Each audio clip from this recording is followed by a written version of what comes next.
আসসালামু আলাইকুম। SK online চ্যানেলের পক্ষ থেকে সবাইকে শুভেচ্ছা জানিয়ে আজকের ক্লাস শুরু করছি। আজ আমরা নবম দশম শ্রেণীর সাধারণ গণিতের অধ্যায় 16 অনুশীলনী 16.3 বৃত্ত সংক্রান্ত পরিমাপ, মানে বৃত্তাকার যে সকল ক্ষেত্র আছে সে সকল ক্ষেত্রের কিভাবে পরিমাপ করতে হবে সেই সূত্রগুলো নির্ণয় করব এবং কয়েকটি সমস্যার সমাধান করব। তো আমরা মূল ভিডিওতে যাওয়ার পূর্বে একটি রিকোয়েস্ট, আমার চ্যানেলটিতে যারা নতুন তারা চ্যানেলটি সাবস্ক্রাইব করে নেবেন এবং যারা অলরেডি সাবস্ক্রাইব করেছেন তাদেরকে অসংখ্য ধন্যবাদ। তো শুরু করা যাক।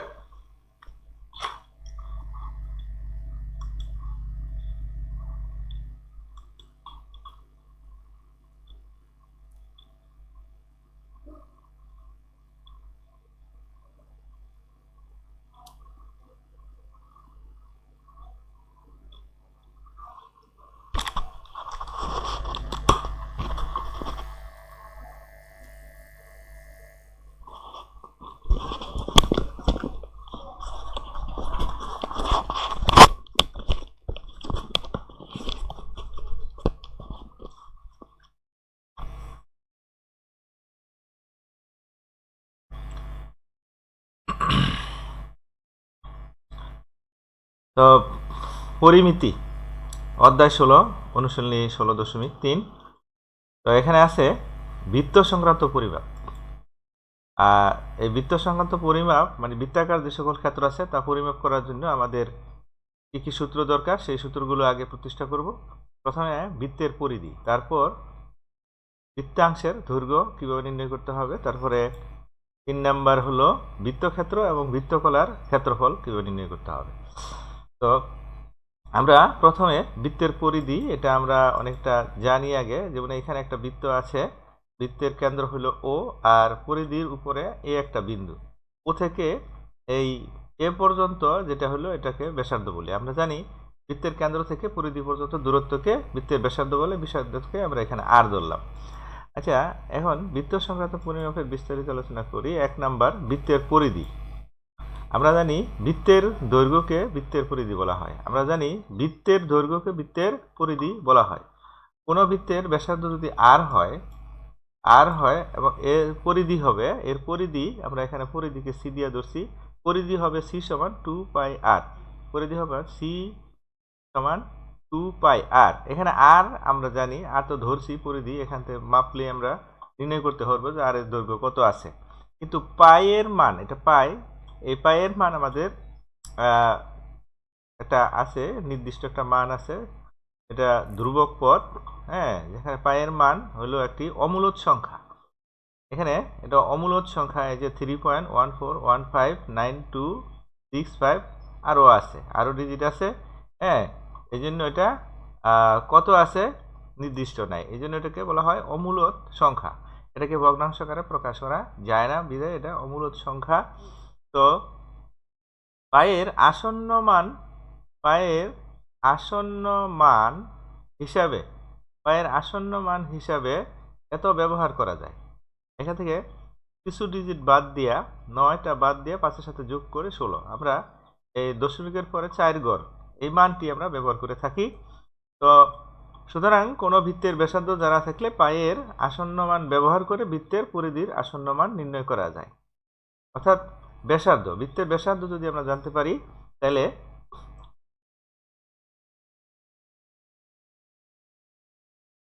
অর্থাৎ কোনো বৃত্তের বা বৃত্তাকার কোনো ক্ষেত্রের যদি ব্যাসার্ধ আমরা নির্ণয় করতে পারি, শুধু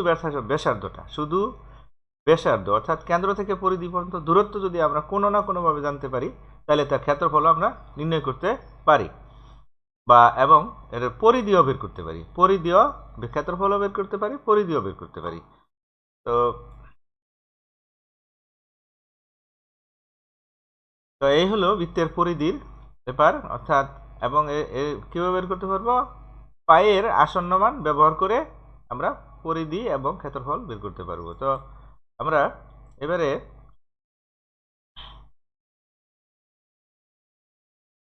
2 নং দুই নংয়ের পূর্বে এই পরিধির যে সূত্রটা আছে এই সূত্র দিয়ে একটি উদাহরণ অঙ্ক আছে। উদাহরণ অঙ্কটি আমরা একটু সমস্যা সমাধান করি। একটি বৃত্তের ব্যাস 26 সেমি হইলে এর পরিধি নির্ণয় করো।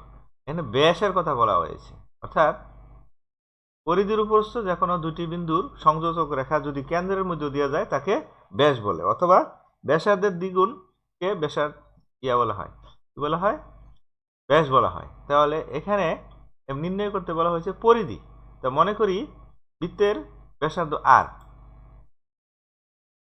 তো বৃত্তের ব্যাস তাহলে পরিধির ব্যাসার্ধের দ্বিগুণ, এখানে আর আছে তাহলে আর এর দ্বিগুণ, এবং পরিধি সমান আমরা যে সূত্র একটু আগে জানছি, তাহলে আমরা প্রশ্ন মধ্যে লিখতে পারি এটাও ব্যাস আবার 2r ও ব্যাস, 2r ও ব্যাস আবার 26 ও ব্যাস, তাহলে এই 2r সমান আমরা 26 লিখতে পারি।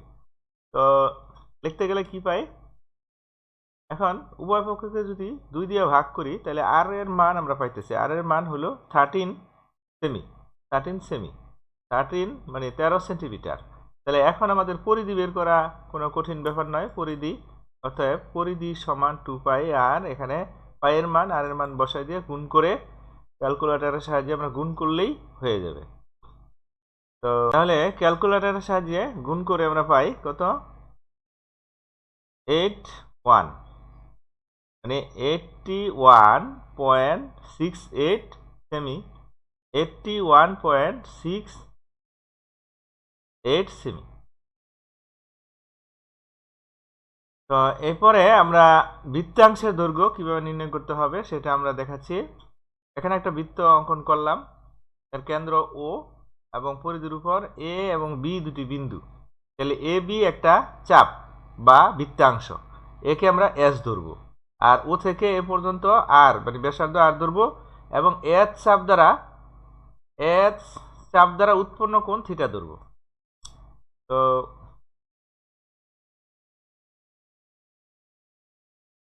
বৃত্তাংশের দৈর্ঘ্য মনে করি ও কেন্দ্র বিশিষ্ট বৃত্তের ব্যাসার্ধ আর এবং এবি হলো এস বৃত্তচাপ। এবি সমান আমরা এস ধরছি এবং এই চাপ দ্বারা উৎপন্ন কোণ থিটা ধরলাম, থিটা ডিগ্রি উৎপন্ন করে। এবি চাপ দ্বারা কেন্দ্রে থিটা ডিগ্রি কোণ উৎপন্ন করে, এটা আমরা ধরে নিলাম। এখন পরিধি সমান আমরা জানি যে বৃত্তের পরিধি 2 পাই আর, 2 পাই আর। তো বৃত্তের কেন্দ্রে মোট উৎপন্ন কোণ কত?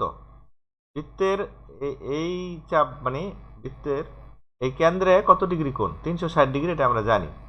চাপ এস দ্বারা কেন্দ্রে উৎপন্ন কোণ এর ডিগ্রি পরিমাপ হলো থিটা ডিগ্রি। তো বৃত্তের কেন্দ্রে মোট উৎপন্ন কোণ হলো এত ডিগ্রি, এবং চাপ এস দ্বারা কেন্দ্রে উৎপন্ন কোণের ডিগ্রি পরিমাপ হলো থিটা ডিগ্রি। তো আমরা জানি বৃত্তের কোন চাপ দ্বারা উৎপন্ন কেন্দ্রস্থ কোণ ওই বৃত্তচাপের সমানুপাতিক। আমরা উচ্চতর গণিতের 8 অধ্যায় 8-এ অনুশীলনী 8.1-এ আমরা কয়েকটি প্রতিজ্ঞা পড়েছি। সেখানে আমরা একটা প্রতিজ্ঞায় পেয়েছি যে বৃত্তের কোনো চাপ দ্বারা উৎপন্ন কেন্দ্রস্থ কোণ ওই বৃত্তচাপের সমানুপাতিক। এই প্রতিজ্ঞা অনুসারে আমরা লিখতে পারি theta by 360 degree equal to S by 2 pi R, S by 2 pi আর।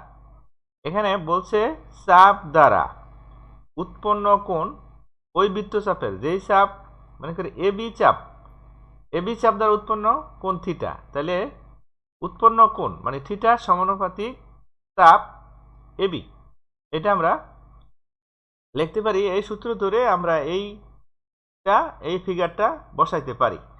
তো থিটা সমানুপাতিক চাপ এবি, এইভাবে আমরা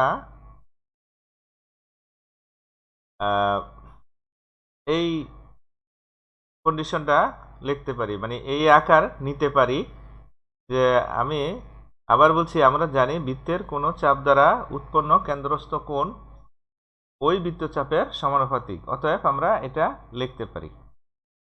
আমি আবারও বলেছি যে উচ্চতর গণিতের অধ্যায় 8-এ এই প্রতিজ্ঞাটি আছে। তো সেই সূত্র ধরেই আমরা এটা লিখতে পারি। তো তো এখন এখান থেকে আমার দরকার চাপের দৈর্ঘ্য নির্ণয় করা। চাপ সমান কত? তাহলে চাপ সমান হলো পাই আর থিটা ডিভাইডেড 180 ডিগ্রি। কারণ এস সমান এস যদি আমি এখানে বাম পাশে মানে এই ফিগারটা বাম পাশে নিয়ে আর এই ফিগারটা ডান পাশে নিয়ে তারপরে আমি এস সমান লিখি, তাহলে এই 2 পাই আর থিটার সাথে গুণ হবে, উপরে যাবে, লবে যাবে, তখন 2 দিয়ে 360কে ভাগ করলে আমরা 180 ডিগ্রি পাই। অর্থাৎ এস সমান পাই আর থিটা, এখানেও ডিগ্রি এখানেও ডিগ্রি, ডিগ্রি না লিখলেও চলে। তো পাই আর থিটা ডিভাইডেড 180 ডিগ্রি।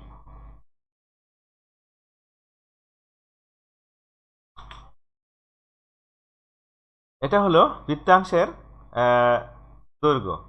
আমি আবার এটা একবার বোঝানোর চেষ্টা করছি যে এখানে একটা বৃত্ত আছে, এই বৃত্তের ও কেন্দ্র ও থেকে এ পর্যন্ত দূরত্ব হলো ব্যাসার্ধ, আর এবি হলো একটি চাপ, এই চাপকে এস ধরলাম।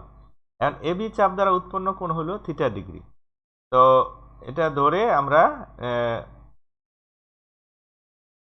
সমস্যার সমাধান করছি যে বৃত্তের কেন্দ্রে মোট উৎপন্ন কোণ এবং 360 ডিগ্রি, এটা আমরা জানি, এবং এই চাপ দ্বারা উৎপন্ন কোণ থিটা ডিগ্রি। তো আমরা জানি যে বৃত্তের কোনো চাপ দ্বারা উৎপন্ন কেন্দ্রস্থ কোণ ওই বৃত্তচাপের সমানুপাতিক, সেই হিসাবে আমরা এটা লিখলাম। তাহলে আমরা পাইলাম কি এস সমান পাই আর থিটা ডিভাইডেড 180 ডিগ্রি। তো তাহলে আমরা জানলাম যে বৃত্তাংশের দৈর্ঘ্য কত। বৃত্তাংশের দৈর্ঘ্যের একটা সূত্র আছে, যদি আমাদের কোণের পরিমাণ দেওয়া থাকে এবং ব্যাসার্ধ দেওয়া থাকে তাহলে এস আমরা নির্ণয় করতে পারবো। এখানে তিনটি জিনিস, একটা হলো চাপ, একটা কোণ, আর হলো ব্যাসার্ধ। তো এই তিনটির যে কোনো দুটি জানা থাকলে তৃতীয়টি বের করা যাবে। তো এইবার আমরা যাব 3 নম্বর কন্ডিশন, বৃত্ত ক্ষেত্র এবং বৃত্ত কলার ক্ষেত্রফল কিভাবে নির্ণয় করে। হ্যাঁ, প্রথমে আসবো বৃত্ত ক্ষেত্র। এটা আমরা জানি, নিচের ক্লাসতে জানি যে বৃত্তের ক্ষেত্রফল পাই আর স্কোয়ার, মানে আর হলো বৃত্তের ব্যাসার্ধ। কোন বৃত্ত দ্বারা বেষ্টিত এলাকাকে বৃত্তক্ষেত্র বলা হয় এবং বৃত্তটিকে এরূপ বৃত্তক্ষেত্রের সীমারেখা বলা হয়। মানে বৃত্তক্ষেত্রটাকে যে রেখা দ্বারা কি রাখছে, বেষ্টিত করে রাখছে, বেষ্টিত চতুর্দিক দিয়ে, হ্যাঁ, বেষ্টিত করে রেখেছে, এই রেখা কি বলা হয়, সীমারেখা, বৃত্তক্ষেত্রের সীমারেখা। আর এই বেষ্টিত যেই ক্ষেত্রটা তাকে বলা হয় বৃত্তক্ষেত্র। বেষ্টিত যে এলাকাটা, বেষ্টিত এই রেখা দ্বারা বেষ্টিত যে এলাকাটা সেটা হলো বৃত্তক্ষেত্র। তো এইবার আমরা বৃত্ত কলার যে সংজ্ঞা সেটা বের করব।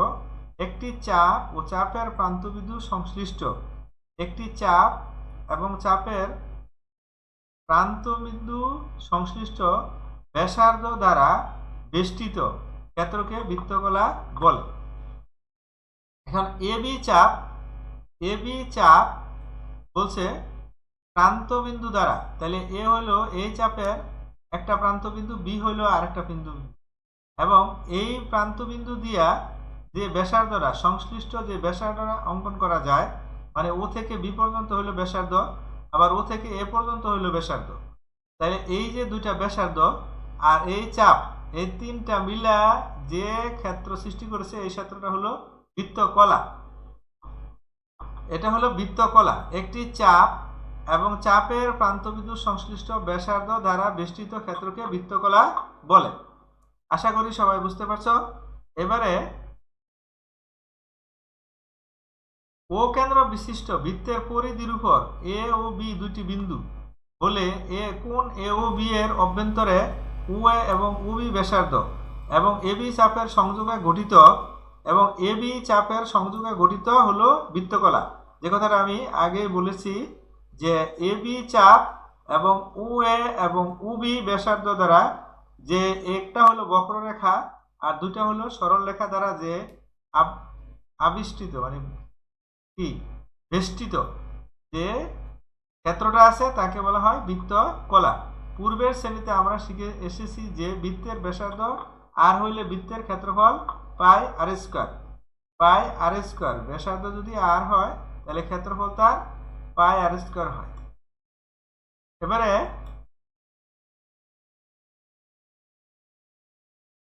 আমরা জানি বৃত্তের কোনো চাপ দ্বারা উৎপন্ন কেন্দ্রস্থ কোণ ওই বৃত্তচাপের সমানুপাতিক।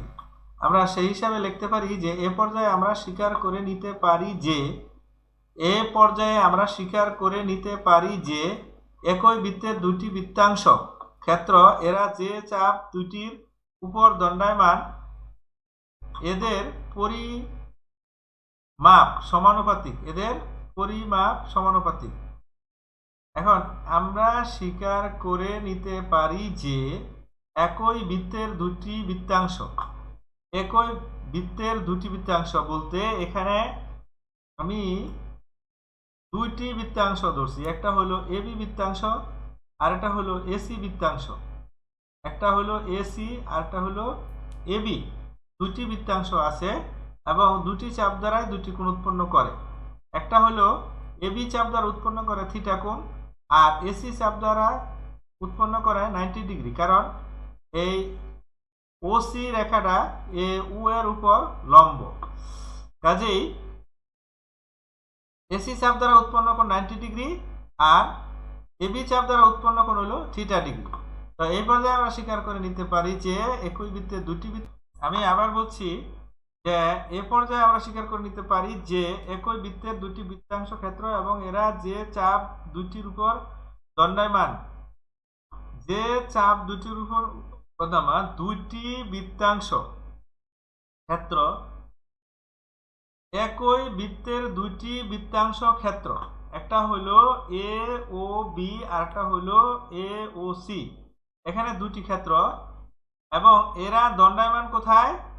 একটা হলো এবি চাপের উপর আর একটা হলো এসি চাপের উপর। হ্যাঁ, ক্ষেত্র এবং এরা যে চাপ দুটির উপর দণ্ডায়মান এদের পরিমাণ সমানুপাতিক। এদের পরিমাণটা কি সমানুপাতিক? কি সমানুপাতিক? চাপের সমানুপাতিক।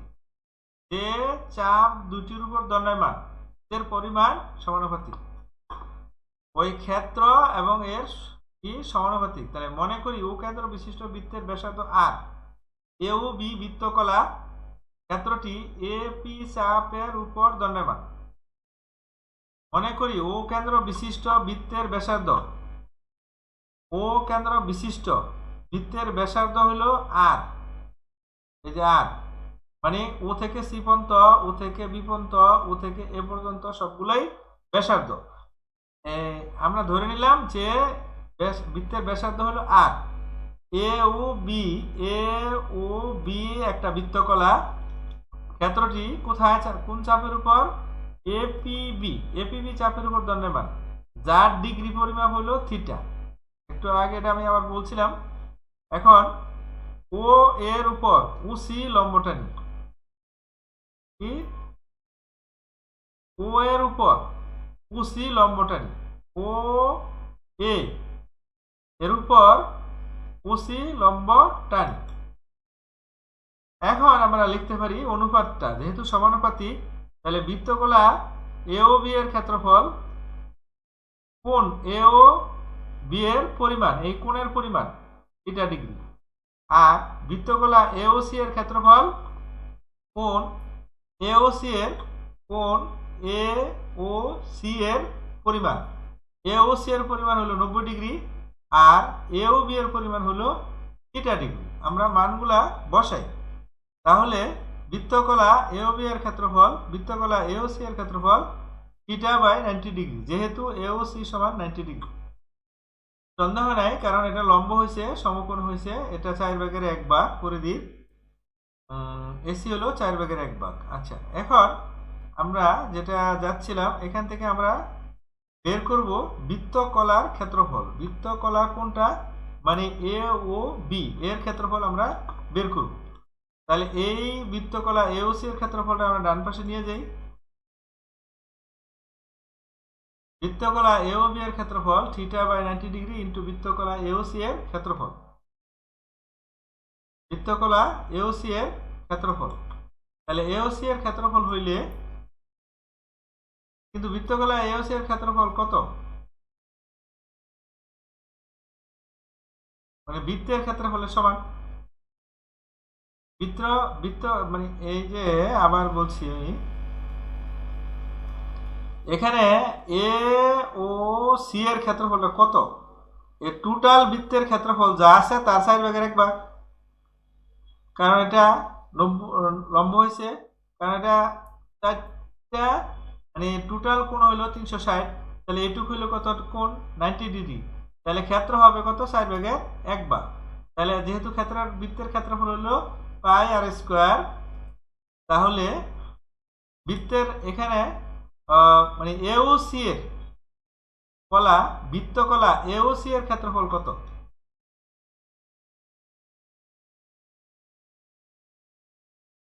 বৃত্তকলা এওসি এর ক্ষেত্রফল হইল 4/1 পাই আর স্কোয়ার এর 4/1। এখানে কত? 4/1, 14 into pi r square, 14 into pi r square. তাহলে এবার আমরা 90° এবং 4 দিয়ে গুণ করে আমরা পাই 360°। থিটা উপরে রইল ইন্টু পাই আর স্কোয়ার। অতএব বৃত্তকলা এ ও বি এর ক্ষেত্রফল এইটা। অর্থাৎ সুতরাং বৃত্তকলার ক্ষেত্রফল মানে বৃত্তকলা এ ও বি এর, আমাদের যে বৃত্তকলাটা বের করতে বলছিল সেটা হলো এ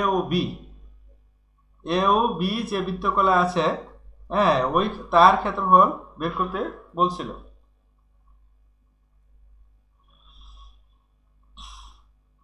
তো এই আমরা 3টি সূত্র বের করলাম, একটা হলো পরিধির সূত্র, আরেকটা হলো বৃত্তাংশের সূত্র, আরেকটা হলো বৃত্তকলার ক্ষেত্রফলের সূত্র।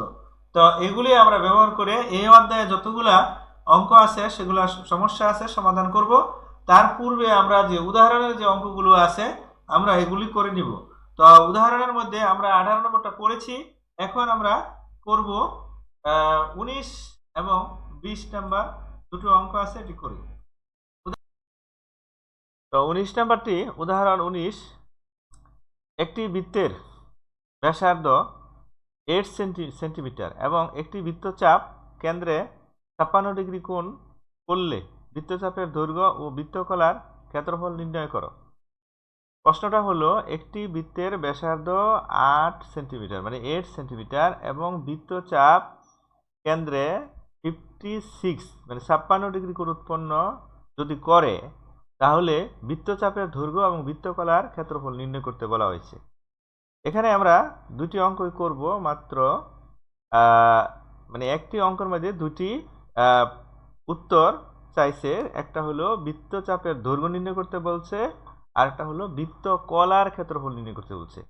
তো আমরা সমাধান করব। মনে করি বৃত্তের ব্যাসার্ধ আর সমান 8 সেন্টিমিটার এবং বৃত্তচাপের দৈর্ঘ্য এস।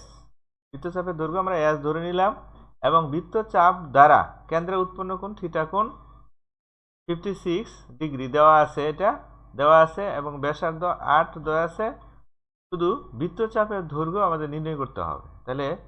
তাহলে বৃত্তচাপের দৈর্ঘ্যকে আমরা এস ধরে নিলাম। এখন আমরা জানি এস সমান, এটা আমরা একটু আগে সূত্রটাই করেছি, pi r theta by 180°। Pi r theta 180°।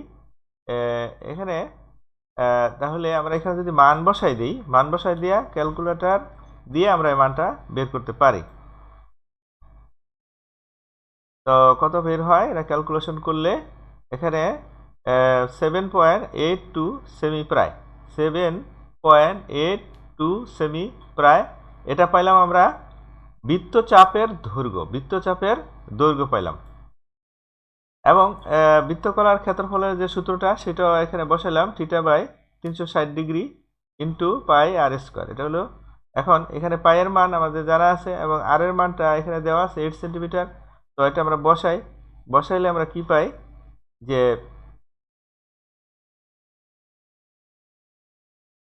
এবং এটা ক্যালকুলেটরের সাহায্যে হিসাব করে আমরা পাইলাম 31.28 বর্গ সেমি প্রায়। 31.28 সেমি প্রায়।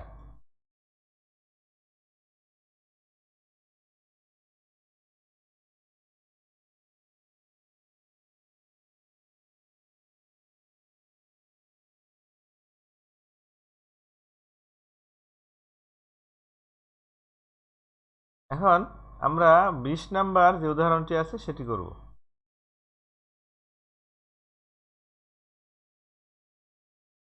উদাহরণ 20, একটি বৃত্তের ব্যাস ও পরিধির পার্থক্য 90 সেমি দেওয়া হলে বৃত্তের ব্যাসার্ধ নির্ণয় করো। সমাধান: মনে করি বৃত্তের ব্যাসার্ধ r এবং বৃত্তের ব্যাস তাহলে 2r। এখানে ব্যাসার্ধ r হইলে ব্যাস হবে 2r। আমরা জানি ব্যাস হলো ব্যাসার্ধের দ্বিগুণ। আর তাহলে পরিধি হবে কত? যখন বৃত্তের ব্যাসার্ধ জানা যাবে তখন তার পরিধি হবে 2πr। ব্যাসার্ধ যদি r হয় তাহলে পরিধি হবে 2πr।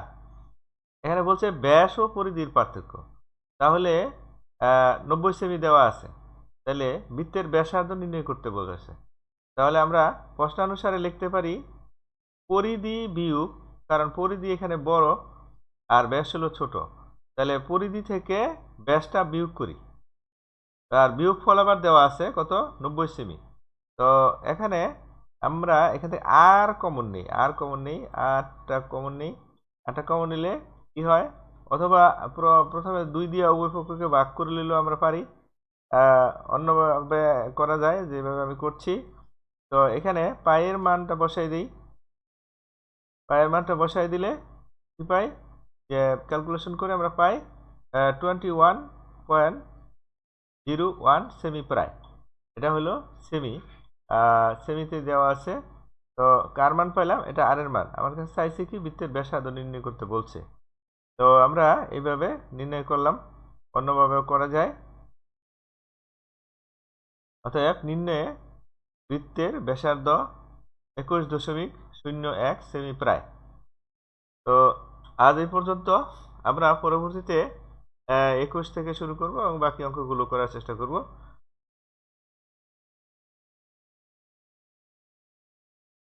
তো আজ এই পর্যন্ত। সবাইকে ধন্যবাদ সঙ্গে থাকার জন্য। খোদা হাফেজ।